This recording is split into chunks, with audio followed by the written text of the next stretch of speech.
একজন টিচার তার ছাত্রছাত্রীদের নিয়ে একটা শিক্ষা সফরে বেরিয়েছিলেন এবং সেখানে যখন যাচ্ছিলেন তখন তিনি দেখলেন সেখানে একটা পরিবার ছিল, যে পরিবারের প্রত্যেকটা সদস্য একে অপরের সাথে চিৎকার করে ঝগড়া করছিল।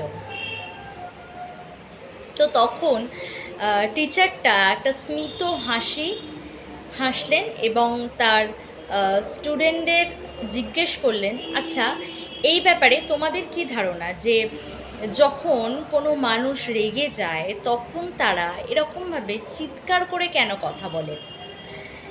তো তখন দু একটা ছাত্রছাত্রী উত্তর দিয়েছিল যে তখন তারা নিজেদের মনের শান্তিটা হারিয়ে ফেলে, তার জন্য তারা এরকম চিৎকার করে কথা বলতে থাকে। তখন সেই টিচারটা জিজ্ঞেস করেছিল যে যে মানুষটার ওপর মানুষ রেগে যায় সেই মানুষটা তো তাদের সামনেই থাকে, তাহলে তার সাথে তো ভালোভাবেও কথা বলা যায়। সে তো আর দূরে থাকে না, সে তো মুখের সামনেই দাগে, তার সাথে তো ভালোভাবেই কথা বলা যায়, তাহলে সেটা কেন বলা হয় না? তো তখন তারা সেভাবে আর কেউ কোনো উত্তর দিতে পারলো না। তখন টিচার তাদের কাছে ব্যাখ্যা করলো যে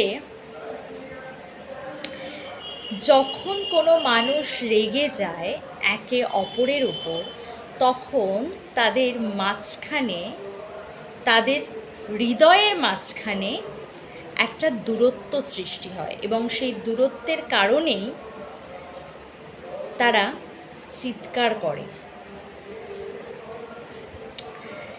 এবং লাস্ট অবধি সেই টিচারটি সেই স্টুডেন্টদের উদ্দেশ্যে বলেছিল যে তোমরা কখনো এরকম